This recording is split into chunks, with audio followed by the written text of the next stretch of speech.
Hello friends, કેમ છો બધા? તમારું સ્વાગત છે સુપર 50 બેચમાં. ચલો ભાઈ, આજે આપણે ચેપ્ટર 8નો ત્રીજો લેક્ચર છે. 2 દિવસથી આપણે પેલું બી કરીએ છીએ ચેપ્ટર 1ના નાના પહેલાં વિકલ્પો બતાવ્યા અને એક વાક્યમાં સવાલ જવાબ આવી ગયા. ચલો, કાલે આપણે અટકી ગયા હતા એક સવાલમાં. ક્યાં અટક્યા હતા? સંસાધનોના પ્રકારો. ચલો ભાઈ, ફટાફટ બોલો. પહેલો પ્રકાર શું હતો? અરે બોલો ફટાફટ. પહેલો શું હતો? જોવું પડે છે, કોઈ વાંચીને આવ્યો હોય તો ને ભાઈ. શું ભાઈ? માલિકીને આધારે. પહેલું હતું માલિકીના આધારે કેટલા પ્રકાર પડતા હતા? એના 3 પ્રકાર પડતા. પહેલું શું હતું? વ્યક્તિગત સંસાધન, રાષ્ટ્રીય સંસાધન, વૈશ્વિક સંસાધન. વ્યક્તિગત સંસાધન કોને કહેવાય ભાઈ? જે સંસાધનની માલિકી કોઈ વ્યક્તિ કે પરિવારની હોય તે શું કહેવાય? વ્યક્તિગત સંસાધન. રાષ્ટ્રીય સંસાધન કોને કહેવાય? જે સંસાધનની માલિકી કોઈ પણ દેશ કે પ્રદેશની સાર્વજનિક સંપત્તિ હોય તેને શું કહેવાય? રાષ્ટ્રીય સંસાધન. વૈશ્વિક સંસાધન કોને કહેવાય? સમગ્ર વિશ્વની ભૌતિક અને અભૌતિક એવી તમામ સંપત્તિ કે જેનો ઉપયોગ માનવીના કલ્યાણ માટે થતો હોય તેને શું કહેવાય? વૈશ્વિક સંસાધન. અત્યારે મોડે નહીં કર્યું, કાલ તો કરવું જ પડશે. કાલ તો પૂછાશે ને. હવે થોડી કે આજે સવાલ બાકી રહી જશે. કાલે 4 માર્કમાં પૂછાવાનો જ છે આ સવાલ, એટલે કાલ તો મોડે કરવું જ પડશે. 4 માર્કમાં નહીં કરો તો 1 માર્કમાં પૂછાઈ જશે બધું. તો કાલ તો કરવું જ પડશે. બધી જ વ્યાખ્યા પાકી હોવી જોઈએ. માલિકીના આધારે નામ બી યાદ રહેવું જોઈએ. એના 3 પ્રકાર: વ્યક્તિગત, રાષ્ટ્રીય અને વૈશ્વિક. બીજો પ્રકાર આવ્યા વિતરણ ક્ષેત્રના આધારે. તો વિતરણ ક્ષેત્રના આધારે એના કેટલા બચ્ચા હતા? એના 4 પોઈન્ટ હતા. 4 બચ્ચા હતા એના. પહેલું કયું હતું? સર્વ સુલભ સંસાધન. તો કયું હતું? એની વ્યાખ્યા શું બોલી આપણે? બોલો ભાઈ. વાતાવરણમાં રહેલા ઉપયોગી વાયુઓને સર્વ સુલભ સંસાધન તરીકે ઓળખવામાં આવે છે. બરાબર. બધાના ઉદાહરણ લખ્યા હતા આપણે. દાખલા તરીકે લખ્યું હતું બધાનું. બીજું આવ્યું સામાન્ય સુલભ સંસાધન. સામાન્ય રીતે મળી આવે તેવા સંસાધન કેવું કહેવાય? સામાન્ય સુલભ સંસાધન. કે સામાન્ય રીતે એટલે જે થોડા ઘણા પૈસા આપીને શું થાય? આપણને મળી જાય. શું છે? પાણી, જમીન, ગોચર. પછી આવ્યું વિરલ સંસાધન. વિરલ સંસાધન શું કહ્યું? જેના પ્રાપ્તિ સ્થાનો કેવા હોય? મર્યાદિત હોય ખરા, પણ કેવા છે? ઓછા છે. તેને કેવા કહેવાય? સંસાધન વિરલ સંસાધન. કોણ કોણ છે એવા? કોલસો, અને છેલ્લે આવ્યું એકલ સંસાધન. એકલ એટલે એક જ, જેનું પ્રાપ્તિ સ્થાન કેવું? વિશ્વમાં ભાગ્યે 1 કે 2 સ્થળે મળી આવતું હોય એને શું કહેવાય? એકલ સંસાધન. શું છે ભાઈ? ક્રાયોલાઇટ ખનિજ, જે માત્ર ગ્રીનલેન્ડમાંથી જ મળી આવે છે. હવે આયા આપણે બાકી હતું છેલ્લું, પુનઃ પ્રાપ્યતા. હેડિંગ માર દો. પુનઃ પ્રાપ્યતાને આધારે. હેડિંગ મારી કાઢ્યું નહીં આપણે. ચલો, એમાં નંબર 1 આપી દો. હવે પુનઃ પ્રાપ્યતાના આધારે નંબર 1 લખો ભાઈ. પહેલું નવીનીકરણીય સંસાધન. નવીનીકરણીય સંસાધન. નવીનીકરણીય સંસાધન. ચલો જોઈએ શું હોય નવીનીકરણીય.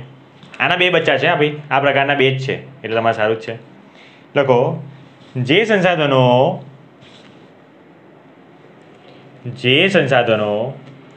પોતાની જાતે જ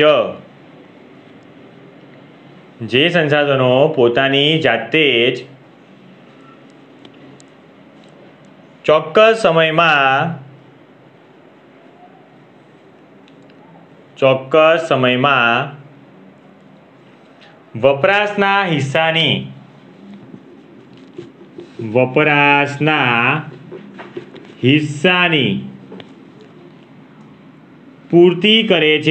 વપરાશના હિસ્સાની પૂર્તિ કરે છે.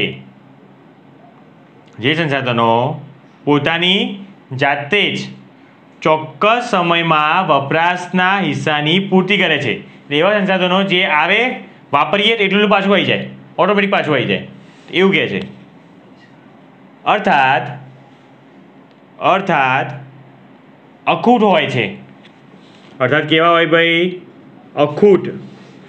અખૂટ હોય છે. તેને નવીનીકરણીય અથવા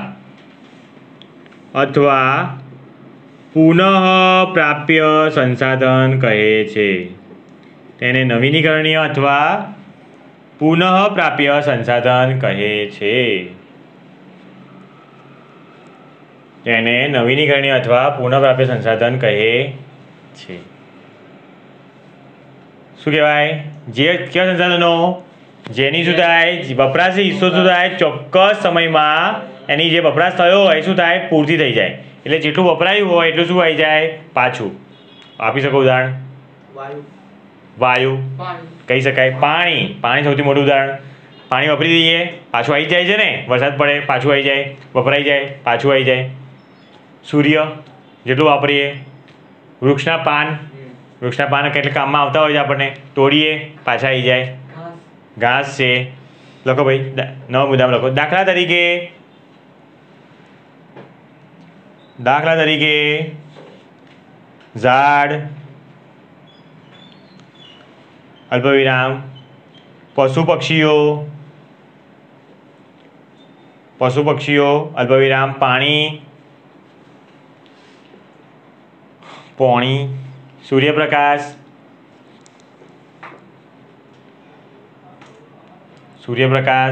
વગેરે. બરાબર. આ બધા કેવા થયા? પુનઃ પ્રાપ્ય સંસાધન અથવા નવીનીકરણીય સંસાધન. બે નામ છે ભાઈ, કોઈ એક પૂછીશ ધ્યાન રાખજો. નવીનીકરણીય અથવા પુનઃ પ્રાપ્ય એટલે પુનઃ પ્રાપ્ય થઈ જાય. પુનઃ પ્રાપ્ય તેનું વિરોધી શું હોય? પુનઃ અપ્રાપ્ય. તો ચલો હેડિંગ મારો. અનવીનીકરણીય સંસાધન. અનવીનીકરણીય સંસાધન. નવીનીકરણીયનું વિરોધી શું? અનવીનીકરણીય સંસાધન.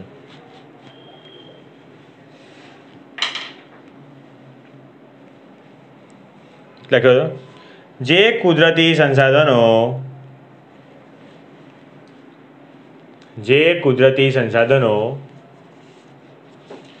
એકવાર ઉપયોગમાં લીધા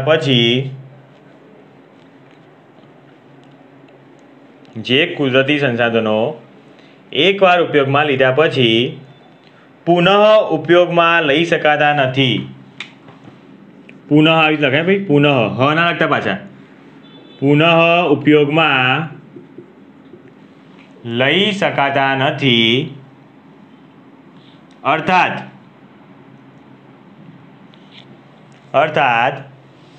તેને ફરીથી બનાવી શકાતા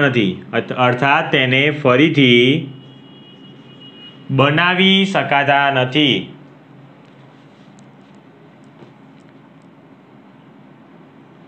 તેવા સંસાધનને અનવીનીકરણીય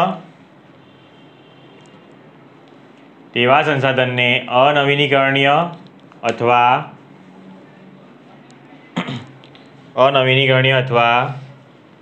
પુનઃ અપ્રાપ્ય સંસાધન કહે છે.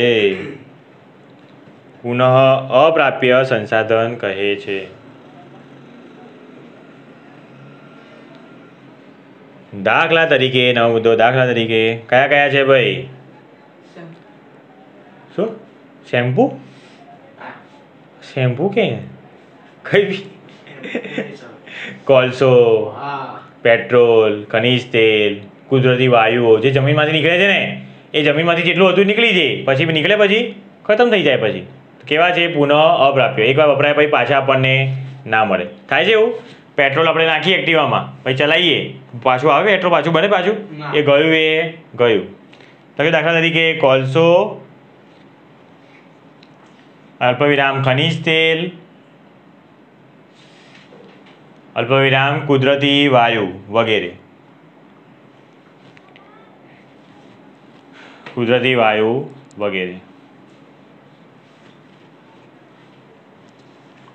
આ થઈ ગયો આપણો આખો 4 માર્કનો ક્વેશ્ચન. તમારે આખો રેડી કરવાનો છે. કાલે તમારે એક્ઝામ પૂછવાનો જ છે, ગેરંટીથી પૂછાશે. તૈયારી કરજો. 4 માર્કનો આગળનો 4 માર્કનો બંને પૂછાવાના જ છે. બરાબર છે? તૈયારી કરજો મસ્ત. આવડી જશે. આ કરશો ને તમારે ફાયદો બહુ થશે કે નાના ક્વેશ્ચન થઈ જશે. ખબર પડી? ચલો રાઉન્ડ લઈએ પહેલો આજના દિવસનો. आज के दिन का फर्स्ट राउंड होने वाला है।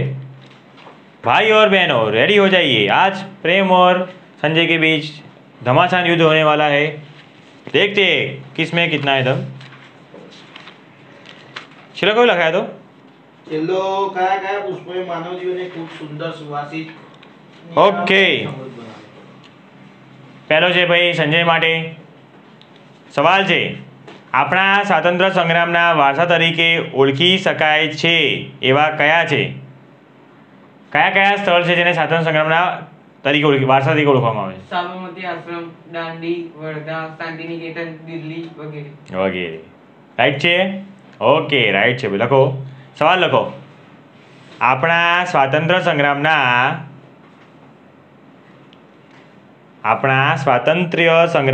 વારસા તરીકે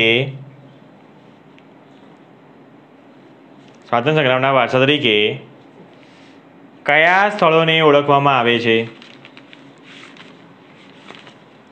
આપણા સ્વાતંત્ર્ય સંગ્રામના વારસા તરીકે કયા સ્થળોને ઓળખવામાં આવે છે?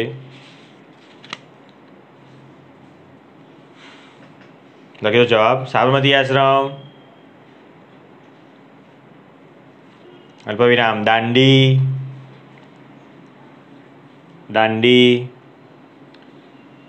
અલ્પવિરામ વર્ધા,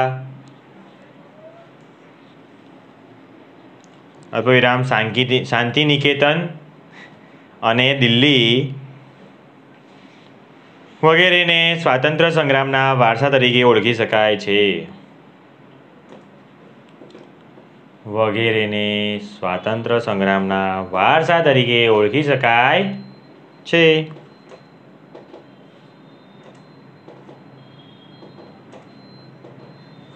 ચલો ભાઈ, પ્રેમ માટે સવાલ છે હવે। ભારતમાં પ્રાચીન સમયથી કયા વિવિધ ક્ષેત્રોમાં મહત્વની શોધો થઈ છે? કયા વિવિધ ક્ષેત્રોમાં મહત્વની શોધો થઈ છે?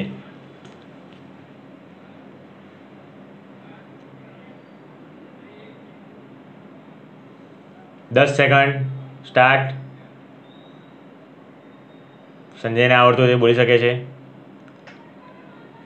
ભારતના પ્રાચીન સમયથી કયા ક્ષેત્રમાં મહત્વની વિવિધ શોધો થઈ છે? આવડે યાર, નહીં? તને આવડે સંજય? બંને નથી આવડતું? બહુ ભયંકર સવાલ બની ગયો। યાદ કરો આખું પહેલા પત્તાથી જાઓ, આમ પહેલા પત્તું આખું મગજમાં આવવું જોઈએ, બીજું પત્તું આવવું જોઈએ। ક્યાંય તો શોધ આવે અટકી જાઓ। એક સવાલમાં શોધ આવી હતી। ભારતના પ્રાચીન સમયથી હા ભાષા, લિપિ, અંકો, પછી શૂન્યની શોધ, ગણિત, પંચાંગ, ખગોળ, સાહિત્ય, પછી ધર્મ, પર્યાવરણ અને સુરક્ષા વગેરે શોધો મહત્વની શોધ થઈ। આવી ગયું ને? બસ એવું જ હોય, આ સ્ટાઇલ હોય હંમેશા। ખૂણા ખાંચામાં સવાલ આવવાના છે, બરાબર? એક્ઝામમાં તો કહ્યું આ તો ચલો એક ચેપ્ટર છે, એક્ઝામમાં તો 21 ચેપ્ટર ભેગા હશે, એના કયા ચેપ્ટરના કયા ખૂણામાંથી આવશે? તો કઈ સ્ટાઇલથી જવાનું? ચોપડીના પત્તા મનમાં ફેરવવાના આવી રીતે કે હા મેં અહીંયા વાંચ્યું, પછી હા શોધ અહીંયા આમ ઘૂસવાનું આવી રીતે, ખબર પડી? મનમાં એવી રીતે ફરવાનું કે આપણે કેવી રીતે ચોપડી પત્તા ફેરવી રહ્યા છે। વેરી ગુડ, એકદમ જોરદાર, આવી ગયું। લખો ભાઈ, ભારતમાં પ્રાચીન સમયથી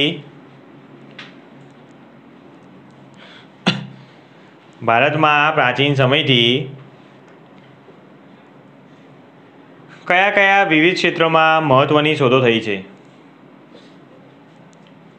કયા વિવિધ ક્ષેત્રોમાં મહત્વની શોધો થઈ છે?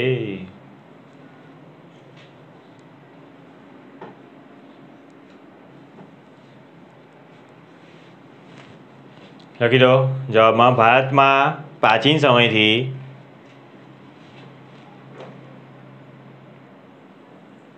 શૂન્યની શોધ, પછી શું હતું? ભાષા, લિપિ, અંકો, શૂન્યની શોધ લખી કાઢ્યું આપણે, પહેલા લખી કાઢ્યું। ભાષા, લિપિ, અંકો, ગણિત, પંચાંગ, પેલા શૂન્યની શોધ આવ્યું, પછી શું આવ્યું? ભાષા, લિપિ, અંકો, ગણિત, પંચાંગ, ખગોળ, સાહિત્ય, ધર્મ,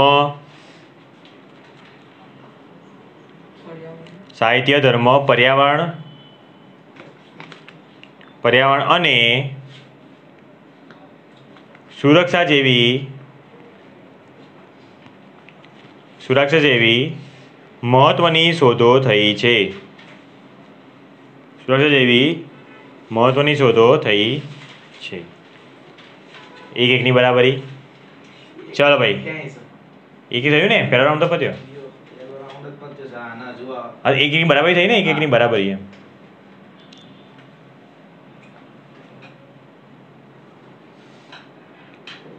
લખો, બોલું છું.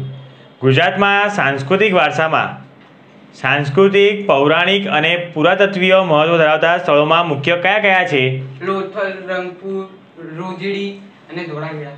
ધોળાવીરા, એકદમ સહી, એકદમ સહી. તરત યાદ આવી ગયો. લખો ભાઈ, ગુજરાતના સાંસ્કૃતિક વારસામાં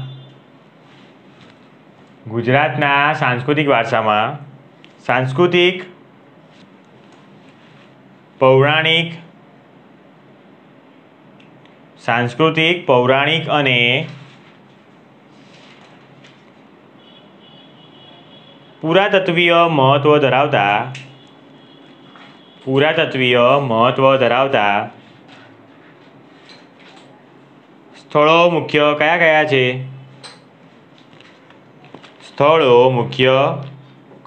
છે? લખી દો સવાલ જવાબ. ગુજરાતમાં સાંસ્કૃતિક વારસામાં, આખું લખજો ભાઈ, સવાલ છે એનો. ગુજરાતમાં સાંસ્કૃતિક વારસામાં સાંસ્કૃતિક, પૌરાણિક અને પુરાતત્વીય મહત્વ ધરાવતા સ્થળો, આખા વાક્યમાં લખવું પડે ભાઈ.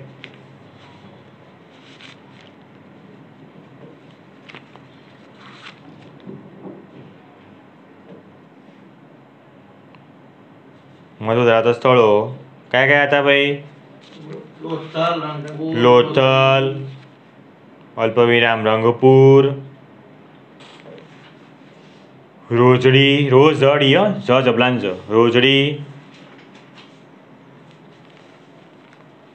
અને ધોળાવીરા છે.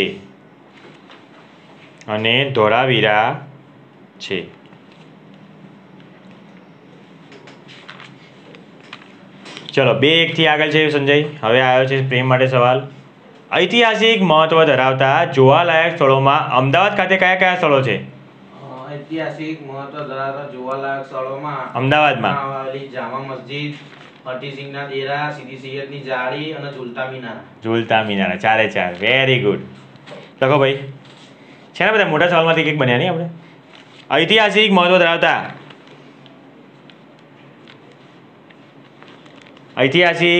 ધરાવતા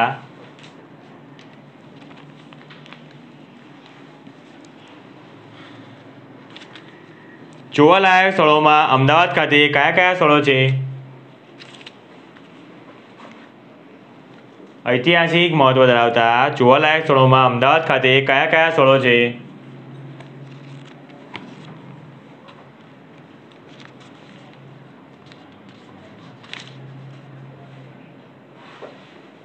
જવાબમાં લખી દો. અમદાવાદમાં આવેલી જામા મસ્જિદ,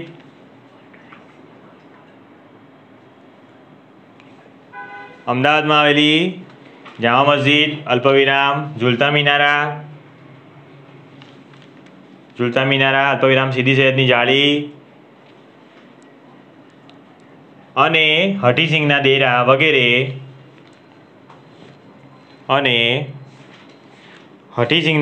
વગેરે ઐતિહાસિક મહત્વ ધરાવતા સ્થળો છે.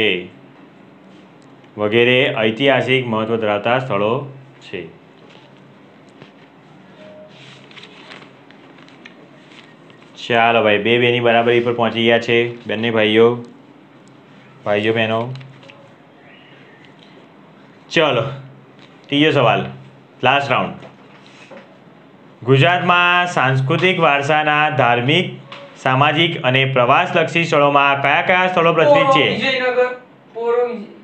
દ્વારકાધીશ મંદિર. અરે, આ સવાલ ત્રીજો રાઉન્ડ તો આને સંજયને પૂછું છું.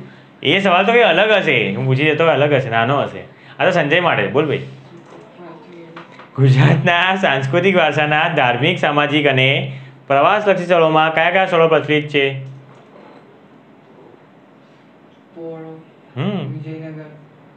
પતંગ ઉત્સવ, કાકડા કાર્નિવલ અમદાવાદ, પછી તાનારીરી મહોત્સવ વડનગર.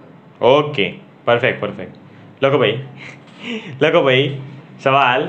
આ છેલ્લો રાઉન્ડ, ત્રીજો રાઉન્ડ કરી લઈએ. 6 ક્વેશ્ચન પતીએ પછી એક ક્વેશ્ચન પૂછીશ જે હશે કોમન. કોઈ જે જલ્દી બોલશે એને. તમે ધાર્મિક પછી પ્રવાસલક્ષી ને બધા સર તમે કે ધાર્મિક. હા, આમાં એવું છે ગુજરાતના સાંસ્કૃતિક વારસાના ધાર્મિક, સામાજિક અને પ્રવાસલક્ષી સ્થળો. એટલે ધાર્મિક બી છે ને. હવે જો પેલું પોળો છે ને, પોળો ઉત્સવ ને બધા કેવા છે? ભગવાન માટે છે. ઉત્સવ આખું ભગવાનનું, એટલે ધાર્મિક બી થઈ ગયું. સામાજિક એટલે લોકો, સમાજના લોકો ભેગા થાય. પતંગ ઉત્સવ હોય એમાં શું થાય? બધા સમાજના લોકો ભેગા થઈને જાય એમ, એના માટે. આપણે મેઇન મુદ્દો શું યાદ રાખવાનો? પ્રવાસલક્ષી. લખો ગુજરાતના સાંસ્કૃતિક વારસાના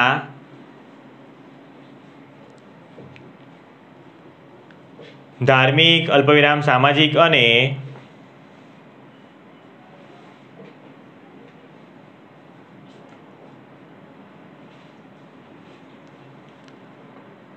ગુજરાતના સાંસ્કૃતિક વારસાના ધાર્મિક, સામાજિક અને પ્રવાસલક્ષી સ્થળોમાં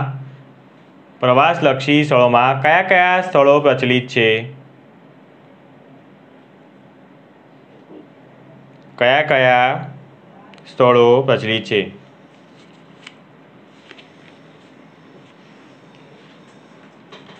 ચલો ચાલુ કરી દો, લખી દો.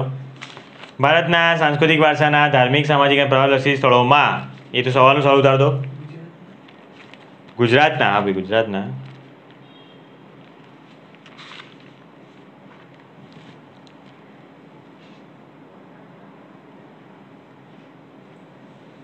લખી દો. પોળો, કૌંસમાં લખો વિજયનગર,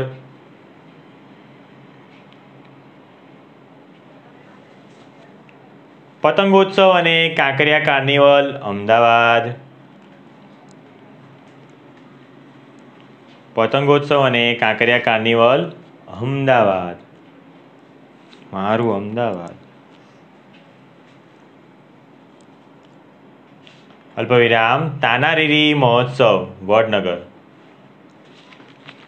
તાનારીરી મહોત્સવ વડનગર.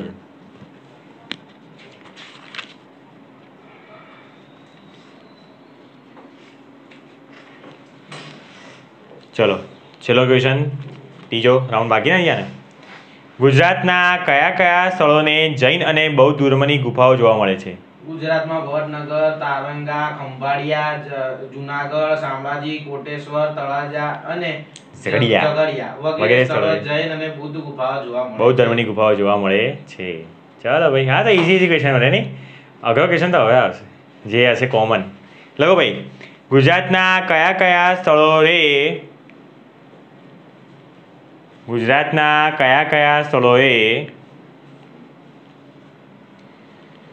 જૈન અને બૌદ્ધ ધર્મની ગુફાઓ જોવા મળે છે? જૈન અને બૌદ્ધ ધર્મની ગુફાઓ જોવા મળે છે.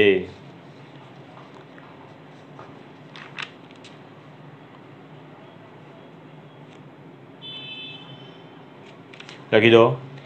ગુજરાતમાં વડનગર, અલ્પવિરામ તારંગા, શામળાજી, ખંભાળિયા, જુનાગઢ, કોટેશ્વર, તળાજા અને ઝઘડિયા વગેરે સ્થળોએ જૈન અને બૌદ્ધ ધર્મની ગુફાઓ જોવા મળે છે. જૈન અને બૌદ્ધ ધર્મની ગુફાઓ જોવા મળે છે.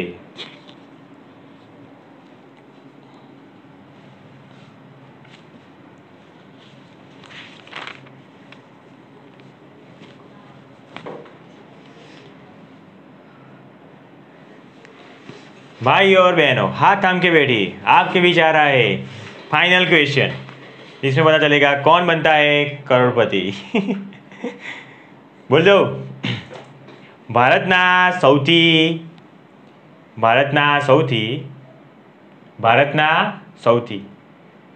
પ્રાચીન નિવાસીઓ કોણ હતા? નેગ્રીટો. સંજય બોલી ગયો છે. ભારતના સૌથી પ્રાચીન નિવાસીઓ કોણ હતા? નેગ્રીટો. કોઈ વાંધો નહીં, બંનેને આવડ્યું ખરા, પણ પહેલા બોલી ગયો સંજય. ઓકે, લખી દો ચાલ.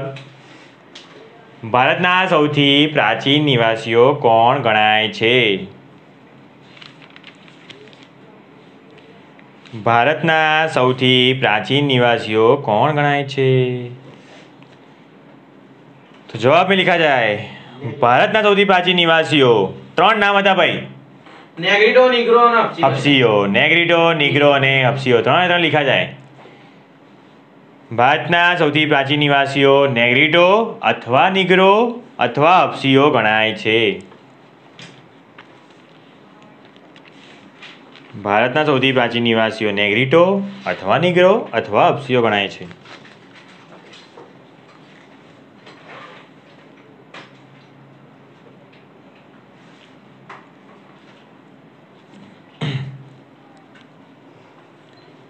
ચાલો આવી જાઓ આપણી બુકમાં. 1 માર્કની બુકમાં આવી જાઓ. હવે નાના નાના ક્વેશ્ચન બનાવીએ આપણે. સંસાધન આપણે હવે ચેપ્ટર નંબર 1માં આવી જઈએ ને આપણું જે મેઇન હતું એમાં. 1 રાઉન્ડ તો જીતી ગયો સંજય. હવે પાછું પ્રેમને કાલની જેમ પાછું ટાઈ કરાવવું પડશે. જોઈએ આજે કદાચ ચમત્કાર થઈ જાય તો સંજય વિનર બની જાય. 1 માર્કની બુકમાં આવી જાઓ. કયો નંબર આવ્યા? ક્વેશ્ચન નંબર 5 આવ્યા. લખો ભાઈ. સંસાધનોના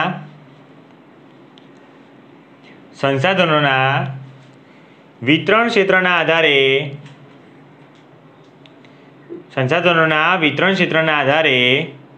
પ્રકાર જણાવો. સંસાધનોના વિતરણ ક્ષેત્રના આધારે પ્રકાર જણાવો. કયા કયા છે ભાઈ? કેટલા બચ્ચા હતા એના? 4 હતા ભાઈ. વિતરણ ક્ષેત્રના 4 હતા. કયા કયા? સર્વસુલભ, સામાન્ય સુલભ, પછી વિરલ અને એકલ. સર્વસુલભ, સામાન્ય સુલભ, 2 સુલભ અને પેલા 3 આંકડાવાળા વિરલ એકલ પેલા લ આવે એવા. એ યાદ રાખવાનું. સર્વસુલભ, સામાન્ય સુલભ, વિરલ અને એકલ. તો લખી દો ભાઈ. સંસાધનોના વિતરણ ક્ષેત્રના આધારે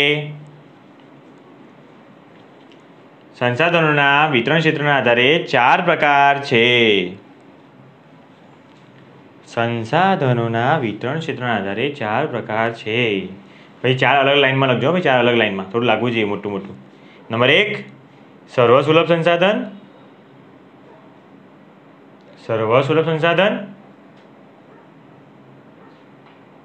નંબર 2 સામાન્ય સુલભ સંસાધન.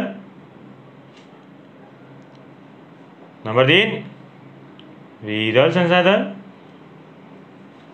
નંબર 4 એકલ સંસાધન.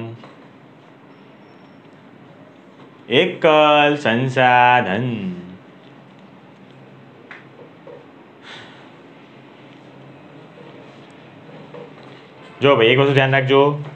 આવા ક્વેશ્ચન બનાવવા હોય તો ઢગલો ક્વેશ્ચન બને. બરાબર. હું તમને આ બધા જાતે બનાવ્યા. બરાબર. આવા હું તમને એક જ બનાવીશ. આવો બનાવો તો શું બને ભાઈ કે માલિકી ક્ષેત્ર માલિકીના આધારે કેટલા પ્રકાર પડે, પછી શું બને પુનઃપ્રાપ્યતાના કેટલા પડે. હું એવા નહીં બનાવતો. બનાવવા જઈશું તો ઢગલો બની જશે. હું એક જ બનાવું છું. તમારે આના પછી શું ધ્યાન રાખવાનું કે આવો એક ક્વેશ્ચન સરે બનાવ્યો તો આવો બીજા બી બની શકે છે. પછી એવું ના કહેતા સર તમે તો લખાયું નહીં, બહારથી પૂછ્યું. બહારથી નહીં ભાઈ, અંદરથી છે. બરાબર. તો ધ્યાન રાખજો મગજમાં આવો બી પૂછાઈ શકે 1 માર્કમાં. હું એક જ બનાવીશ. ચલો લખો હવે નવો ક્વેશ્ચન.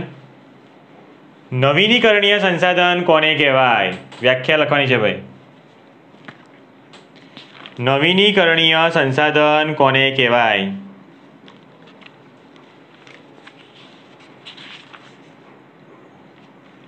ચાલો ભાઈ લખવામાં આવે. જે સંસાધનો પોતાની જાતે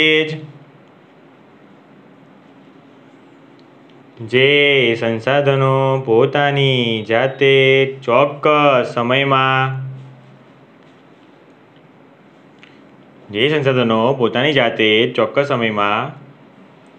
વપરાશના હિસ્સાની પૂર્તિ કરે છે.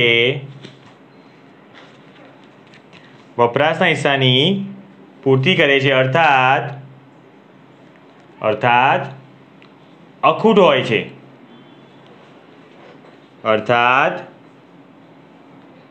છે. પાછું બોલું છું. જે સંસાધનો પોતાની જાતે જ ચોક્કસ સમયમાં વપરાશના હિસ્સાની પૂર્તિ કરે છે અર્થાત અખૂટ હોય છે તેને શું કહેવાય? નવીનીકરણીય સંસાધન કહે છે.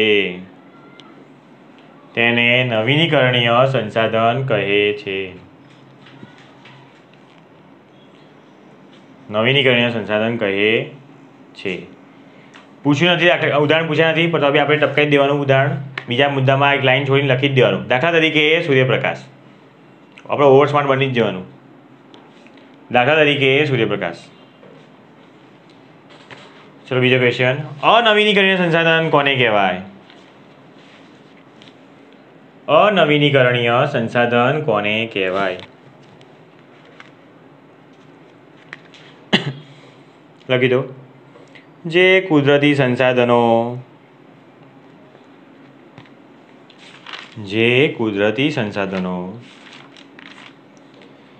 એકવાર વપરાયા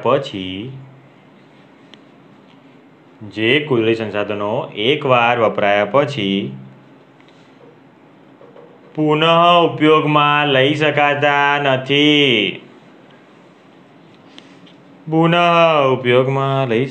નથી. અર્થાત તેને ફરીથી બનાવી શકાતા નથી.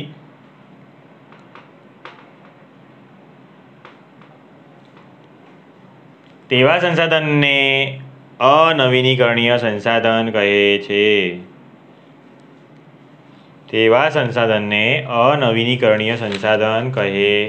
છે. દાખલા તરીકે કોલસો.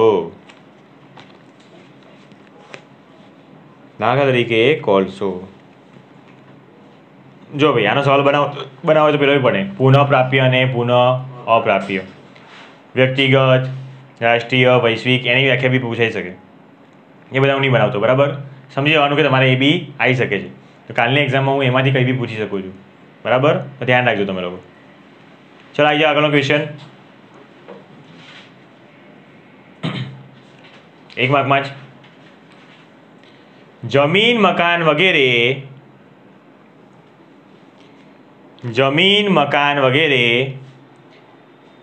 ખાલી જગ્યા સંસાધન છે.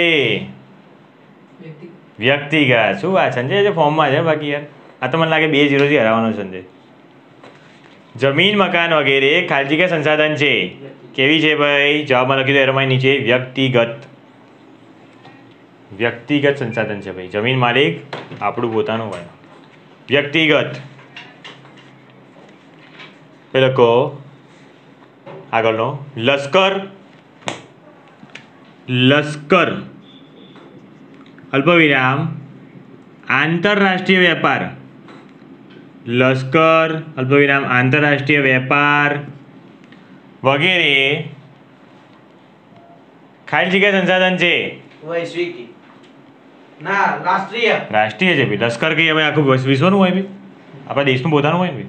લશ્કર એટલે સેના ભાઈ. લશ્કર પછી આંતરરાષ્ટ્રીય વેપાર કોણ કરે? 2 દેશ કરે ને ભાઈ. 2 દેશ વચ્ચે થાય. લશ્કર, આંતરરાષ્ટ્રીય વેપાર વગેરે ખાલી જગ્યા સંસાધન છે. કેવા છે? રાષ્ટ્રીય.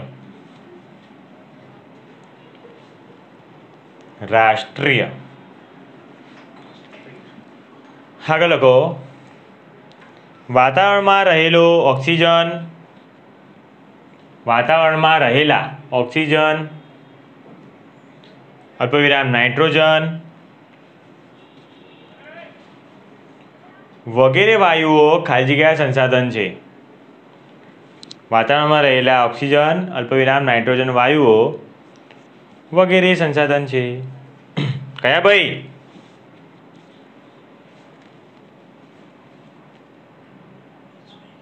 એ બાપરે શું થયું? કેવા છે? આગળ જાઓ. ચક્કર મારવા જાઓ. ક્યાં આવી તું? ઓક્સિજન, નાઇટ્રોજન ક્યાં આવી તું? જો ને બકા. જો કેવા છે? સર્વસુલભ. ભૂલી જાઓ બધા. કેવા છે ભાઈ? સર્વસુલભ સંસાધન છે.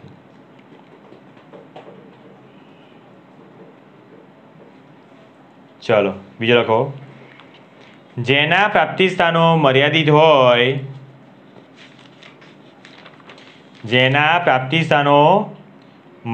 હોય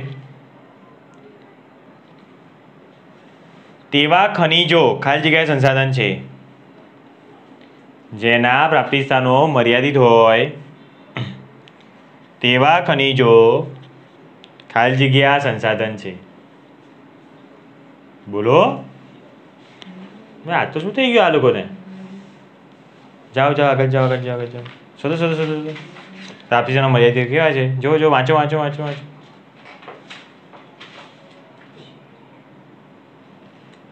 લો ભાઈ મળતું વિરલ સંસાધન. કોઈ કોઈ પતા ફેરવે છે.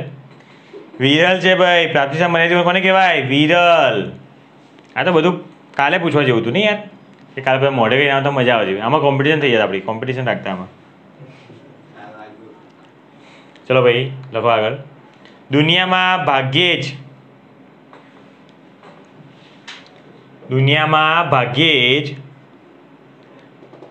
એક કે બે સ્થળે જ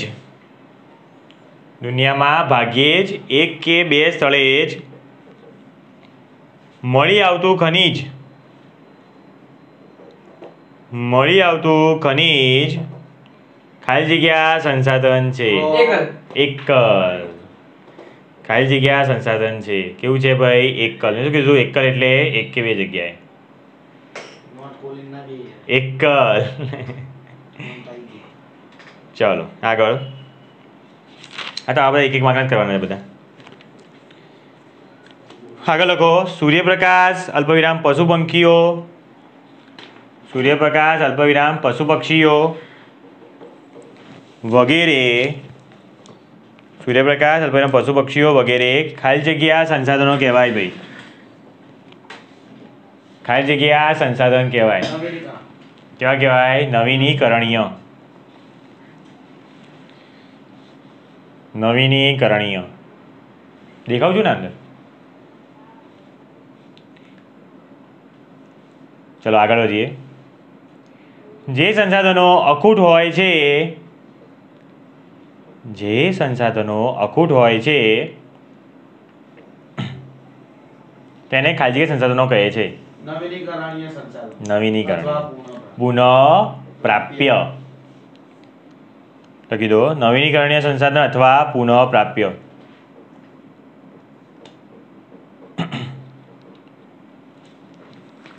નવીનીકરણીય અથવા પુનઃ પ્રાપ્ય. आगे बढ़ते हुए खनिज कोळसो अल्पविराम पेट्रोलियम अल्पविराम कुदरती वायु. खनिज कोळसो पेट्रोलियम कुदरती वायु वगैरे खाली जग्या संसाधनों छे. हे આ નવો પ્રકાર આવ્યો. વગેરે ખાલી જગ્યા સંસાધનો છે. શું કહેવાય ભાઈ? ખનિજ કોલસો પેટ્રોલિયમ કુદરતી વાયુ કેવા છે? વિરલ બી છે અને અનવીનીકરણીય બી છે ભાઈ. હવે નવીનીકરણ પુનઃ છે ભાઈ, પ્રાપ્ય છે. એકવાર વપરાય પછી પાછું મળે ના મળે. તો જવાબમાં લખી દો અનવીનીકરણીય સંસાધન. અથવા તમારે લખવું હોય એ બી લખી શકો. અથવામાં વિરલ સંસાધન. વિરલ બી આવી શકે. આ ભાઈ ખાલી જગ્યા છે, ઓપ્શન છે, કંઈ પણ પૂછાઈ શકે, એમસીક્યુમાં આવી શકે. તમારા ઓપ્શનમાં જે લખ્યું એ લખવાનું. નાખે આગળ જઈએ હવે. જે સંસાધનો એકવાર વપરાયા પછી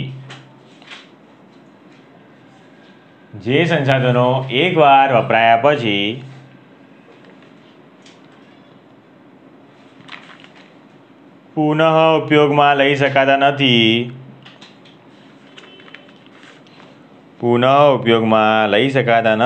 તેને ખાલી જગ્યા સંસાધન કહે છે. અનવીનીકરણીય પુનઃ અપ્રાપ્ય. જે સંસાધનો એકવાર વપરાયા પછી પુનઃ ઉપયોગમાં લઈ શકાતા નથી તેને ખાલી જગ્યા સંસાધન કહે છે. अनवीनीकरणीय.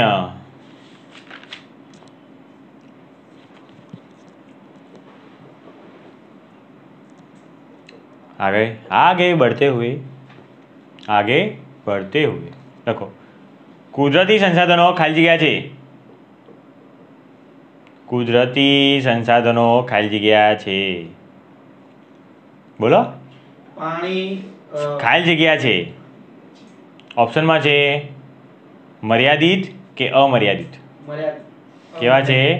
અમર્યાદિત છે. શું વાત છે સંજય? માટે 2 તાળીનું માન આપવામાં આવે. અમર્યાદિત છે. કોઈ સંસાધન કેવા છે ભાઈ? જેટલું વાપરો એટલું વાપરો ભાઈ. ક્યાં ખૂટવાના છે ભાઈ? કોલસો વાપરો, ખનિજ તેલ વાપરો ભાઈ. મર્યાદિત છે. શું છે? મર્યાદિત છે. અમર્યાદિત છે. પાકું એટલે વિશ્વાસ નહીં આવે કોણ યાર. મર્યાદિત છે. અરે ભાઈ કોલસો છે, પેટ્રોલ છે. અરે યાર કેવું કરો છો? કેવું છે? મર્યાદિત છે. એ ખૂટી જાય ને આપણે બહુ બધું છે આપણી જોડે. વાપરી વાપરીને શું થાય છે? એક દિવસે ખૂટી જવાનું છે. નહીં કહેતા ભાઈ પેટ્રોલ વાપરો બચાવો તો શું કહે આપણી પેઢીને આવતી પેઢીને કામમાં આવે. એમ મર્યાદિત છે. પાક્કું ભાઈ ફાઇનલ. થપ્પો લગાવી દો. ફાઇનલ. મર્યાદિત. વિશ્વાસ નહીં યાર છોકરાઓને મારા પર. મર્યાદિત.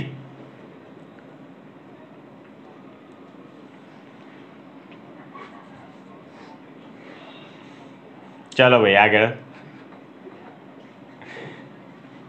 કયા સંસાધનો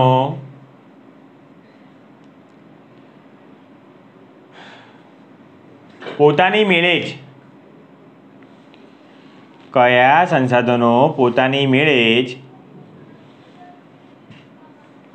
ચોક્કસ સમયમાં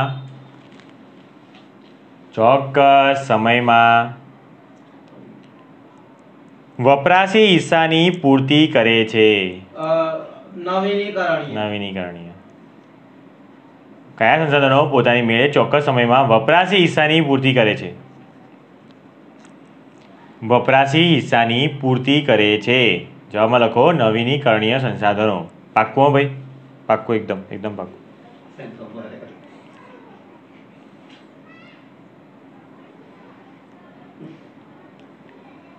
અને છેલ્લું બાબા અવાજ કયો થઈ ગયો? અને છેલ્લું હા આવી ગયું પાછું. કયા સંસાધનો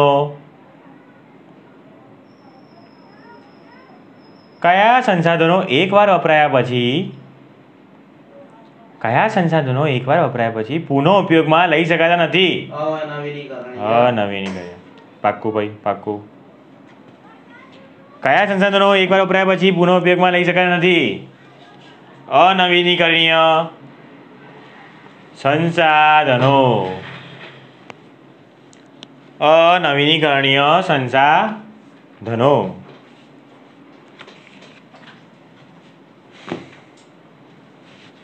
ચલો આ સાથે એના નાના સવાલ જેટલા બનતા હતા એટલા બનાવ્યા. જે લાગે એટલા બનાવ્યા. એમ તો બહુ બનવા છે તો બહુ બને. જેટલા લાગે એટલા બનાવ્યા. બીજા બધા હું જાતે બનાવીશ. તમારી એક્ઝામમાં બનાવીશ.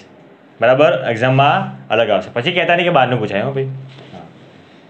તો અહીંયા સુધી પૂરું. કાલે આપણે શું કરશું? અમે આ ચેપ્ટરનું આપણે આગળ વધશું હવે કે સંસાધનો ડિટેલમાં જઈશું. આ તો ઉપર જોયું આપણે. હવે આપણે અંદર જઈને જોઈશું કે કયા સંસાધનો છે અને શું ઉપયોગ છે. ચલો ભાઈ બીજો રાઉન્ડ हो जाए. दूसरा राउंड જોઈએ ભાઈ ટાઈ થાય છે કે આજે ભાઈ રેકોર્ડ થાય છે કે એક જણ કોઈ વિનર બને છે? 2 દિવસથી તો ભાઈ ટાઈ જ થાય છે. લખો ભાઈ. કેટલાક ઇતિહાસકારો હા યાર આ વખતે પ્રેમને પહેલા કરીએ ભાઈ. કેટલાક ઇતિહાસકારો નિગ્રો જાતિ વિશે શું માને છે? કેટલાક ઇતિહાસકારો નિગ્રો જાતિ વિશે માને છે કે તેઓ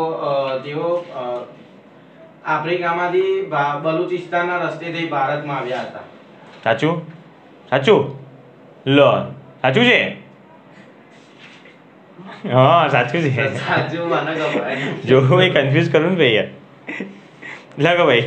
કેટલાક ઇતિહાસકારો નિગ્રો જાતિ વિશે શું માને છે?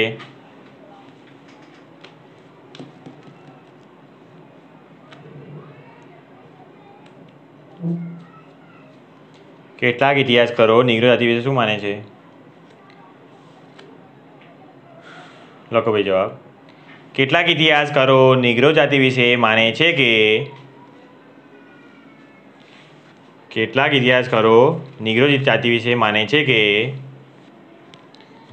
તેઓ આફ્રિકામાંથી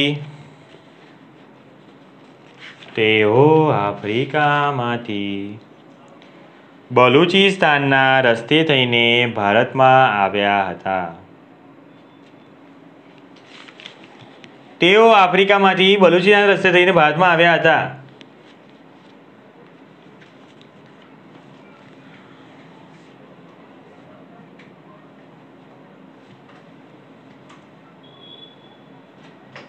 ચલો ભાઈ, સવાલ છે, હપ્સીઓની શારીરિક ખાસિયતો કઈ કઈ હતી?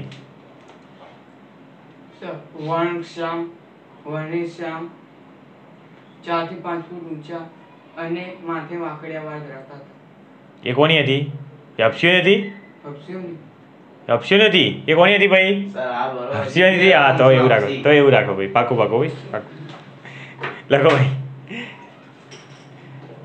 નેગ્રીટો અથવા હપ્સીઓની શારીરિક ખાસિયતો કઈ હતી? નેગ્રીટો અથવા હપ્સીઓની શારીરિક ખાસિયતો કઈ હતી? કન્ફ્યુઝ કરવાનો ટ્રાય કરજો, કન્ફ્યુઝ થતા નહીં યાર, ચાલાક થઈ ગયા છે. નેગ્રીટો અથવા હપ્સીઓની શારીરિક ખાસિયત કઈ હતી? જવાબ લખવામાં આવે નેગ્રીટો અથવા હપ્સીઓ. નેગ્રીટો અથવા હપ્સીઓ વર્ણેશ્યામ,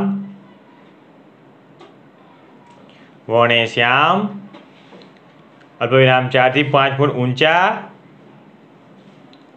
4 થી 5 ફૂટ ઊંચા અને માથે વાંકડિયા વાળ ધરાવતા હતા.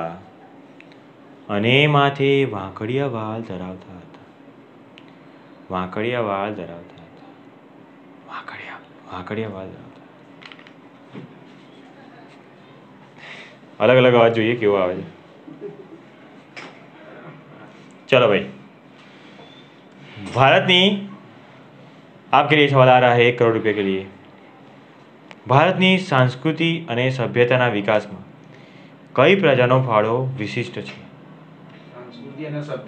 ભારતની સંસ્કૃતિ અને સભ્યતાના વિકાસમાં કઈ પ્રજાનો ફાળો વિશિષ્ટ? ऑस्ट्रेलॉइड प्रजा. साचू है खोटू भाई? साचू છે. तो आपको मिल रहा है 1000 શું કે નકલી નોટો. લખો ભાઈ. ભારતની સંસ્કૃતિ અને સભ્યતાના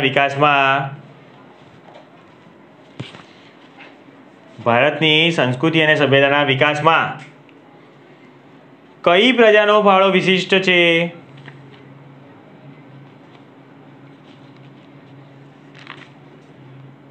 કઈ પ્રજાનો ફાળો વિશિષ્ટ છે?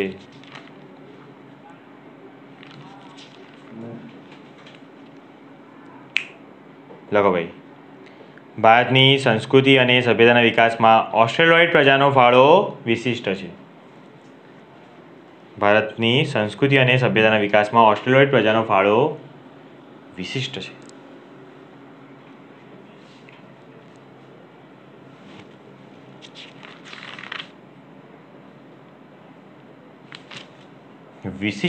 વિશિષ્ટ. ચલો ભાઈ, બે રાઉન્ડ પૂરા થયા કે એક પૂરો થયો? ના, તો તારો બીજો રાઉન્ડ તો હવે થશે. ઓસ્ટ્રેલોઇડ પ્રજાના તત્વો સવિશેષ ક્યાં જોવા મળે છે? ઓસ્ટ્રેલિયન પ્રજાના તત્વો સવિશેષ ક્યાં જોવા મળે છે?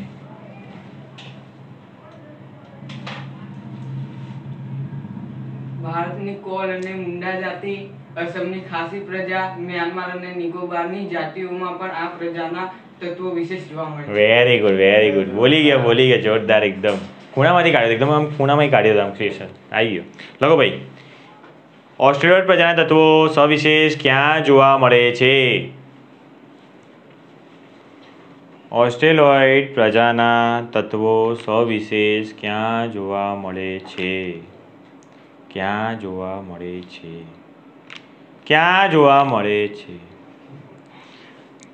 લખો ભાઈ. ભારતની કોલ અને મુંડા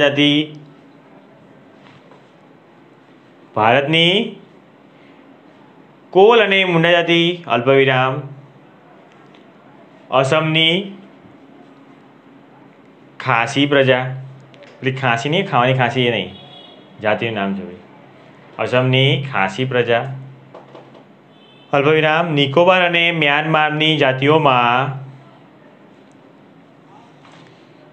નિકોબાર અને મ્યાનમારની જાતિઓમાં ઓસ્ટ્રેલિયન પ્રજાના તત્વો સવિશેષ જોવા મળે છે.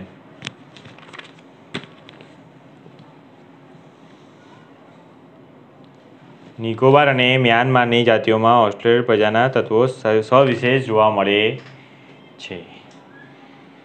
हमारा ये आखिरी राउंड, थर्ड राउंड, इसके बाद હવે ટાઈ થશે ભાઈ, ટાઈ થશે જો આવડી જાય તો. ઓસ્ટ્રેલિયોઇડ પ્રજા કયા કૌશલ્યો માટે જાણીતી હતી? ઓસ્ટ્રેલિયોઇડ પ્રજા માટીના વાસણો બનાવવા, ખેતી કરવી, સુતરાઉ કાપડનું વણાટકામ વગેરે કૌશલ્યોમાં પ્રચલિત હતી. સાચું છે? Okay, pass. લખો ભાઈ. ઓસ્ટ્રેલિયોઇડ પ્રજા કયા કૌશલ્યો માટે જાણીતી હતી? ઓસ્ટ્રેલિયોઇડ પ્રજા કયા કૌશલ્યો માટે જાણીતી હતી? કયા કૌશલ્યો માટે જાણીતી હતી? લખો ભાઈ. ઓસ્ટ્રેલિયોઇડ પ્રજા માટીના વાસણ બનાવવા, ઓસ્ટ્રેલિયોઇડ પ્રજા માટીના વાસણ બનાવવા, અલ્પવિરામ, ખેતી કરવી અને સુતરાઉ કાપડનું વણાટકામ કરવું, અને સુતરાઉ કાપડનું વણાટકામ કરવું વગેરે કૌશલ્યો માટે જાણીતી હતી. વગેરે કૌશલ્યો માટે જાણીતી હતી.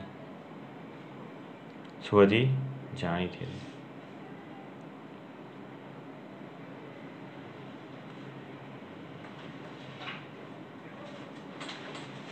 आखिरी सवाल, आखिरी सवाल है संजय के लिए. શું થયું? મોહેન્જો-દડોની સિંધુ સંસ્કૃતિના સર્જકો અને પાષાણ યુગની સંસ્કૃતિના સીધા વારસદાર તરીકે કોને ગણવામાં આવે છે? દ્રવિડો. કોને ગણવામાં આવે છે ભાઈ? દ્રવિડો. લખી દો ભાઈ. મોહેન્જો-દડોની સિંધુ સંસ્કૃતિના સર્જકો, મોહેન્જો-દડોની સિંધુ સંસ્કૃતિના સર્જકો અને પાષાણ યુગની સંસ્કૃતિના સીધા વારસદાર તરીકે, અને પાષાણ યુગની સંસ્કૃતિના સીધા વારસદાર તરીકે કોને ઓળખવામાં આવે છે? લખો ભાઈ. આખું હું તો નહીં બોલું ભાઈ, બોલ લખો તમે. મોહેન્જો-દડોની સિંધુ સંસ્કૃતિના સર્જકો અને પાષાણ સંસ્કૃતિના સીધા વારસદાર તરીકે દ્રવિડોને ઓળખવામાં આવે છે. શોર્ટકટ કર્યું તો જોઈ લેજો, શોર્ટકટ ના કરતા આખા વાક્યમાં લખજો, નો શોર્ટકટ. કરવું તો કરો ભાઈ, મારે શું, તમારા માર્ક જશે. અંચા પીવો મારું.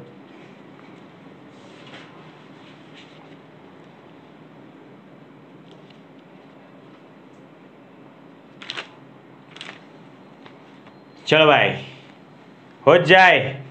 Face of, final face of, final.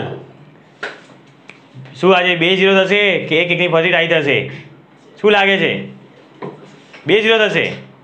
હો જ જાય તો દેખા જાય શું થશે આજે. સવાલ છે ભાઈ, જોજો અહીંયા ના આવી જતા ફ્રી. આ તો બધા આગળ આવે છે બધા ભાઈ. જો ભાઈ, ભારતની આર્ય સભ્યતાના નિર્માતાઓ કોણ હતા? અલે સવાલ તો બોલો તો. સવાલ એ નથી, હું બોલું સવાલ તો આવડો. ભારતની આર્ય સભ્ય નિર્માતાઓ કોણ હતા? આર્ય હતા, બરાબર. જે આર્ય હતા ને, કોણ હતા ભાઈ? આર્ય હતા. એ આર્ય કેવા હતા? બહુ સારા માણસ હતા. એ આર્યને શું હતું? બીજા કયા નામથી ઓળખતા? નોર્ડિકો. બોલી ગયો ભાઈ, હલી ગયું બધું ભાઈ. બધું સહી સમજ છે ને ભાઈ? અહીંયા બધા ભાઈ ભાઈ અહીંયા તો ઉછળકૂદ થવા લાગી છે બહુ. અહીંયા માહોલ બગડી ગયો છે ભાઈ. અહીંયા જવું પડશે ફટાફટ, માહોલ બગડી ગયો છે. આ સાથે એકની બરાબરી થઈ છે. આજે પણ શું થઈ ગયું? ટાઈ થઈ ગયું. કોઈ ઉપાય ના આવ્યો, કોઈ સોલ્યુશન ના આવ્યું. રોજે ટાઈ થાય છે, પણ રવિવારે ટાઈ નહીં થાય. રવિવારે ફાઇનલ પાછી રમાશે. જેમાં સંજય હારી ગયો હતો ને, એવો પાછી રમાશે રવિવારે. ઓકે, ચિંતા ના કરો. ચલો ભાઈ, શાંત થઈ જાઓ. કાલે છે 25 માર્કની ટેસ્ટ, 1-1 માર્કના બહુ બધા પૂછાશે, કેમ કે આપણે 1-1 માર્કના બહુ બધા કરીએ છીએ. આજનો 4 માર્કનો જે ક્વેશ્ચન હતો એ ખાસ પૂછાવાનો જ છે. તમારે તૈયારી કરવી પડશે, મજાકમાં લેતા નહીં. જો મજાકમાં લેશો તો પોઈન્ટ ટેબલમાં નીચે ઉતરી જશો. તો ના કરતા એવું કંઈ 4 માર્કના બંને ક્વેશ્ચન તૈયાર કરીને આવજો. અને બીજું એક પહેલા પાઠનું તો બધું પૂછવાનું જ છે. પહેલા પાઠને તૈયાર કરજો. હું કંઈ બી ખૂણા ખાંચાથી પૂછવાનો છું. અને કાલની ખાંચાથી એ રહેશે કે હું ક્વેશ્ચનો થોડા ઘણા ફેરવીશ. તો આ બધું હસવાનું શું થશે? નીકળી જશે. થોડું ઘણું ફેરવીશ, બરાબર? કેવી રીતે ફેરવીશ? જો જેમ કે જો એક ક્વેશ્ચન કેવી રીતે બની શકે કે ઉનાવામાં કયો મેળો ભરાય છે? એવી રીતે એમ એવો ફેરવીશ ભાઈ. ક્વેશ્ચન શું પૂછાય છે કે મીનાનો મેળો ક્યાં અને ક્યારે ભરાય છે? હું એને ફેરવી શું કરીશ કે મીનાવામાં કયો મેળો ભરાય છે? બસ એવું ફેરવીશ. તમે કર્યું હશે, તમને આવડશે જ. ચલો ભાઈઓ, મજા આવી આજે? આવું જ છે ભાઈ. અહીંયા જે ભાઈ ભણીને આવશે એને ઉત્સાહમાં મજા આવશે, જે નહીં ભણે એ લોકો ખાલી મને જ મોઢું જોયા કરશે. ચલો કાલે મળીએ છીએ. જય શ્રી કૃષ્ણ. Good bye.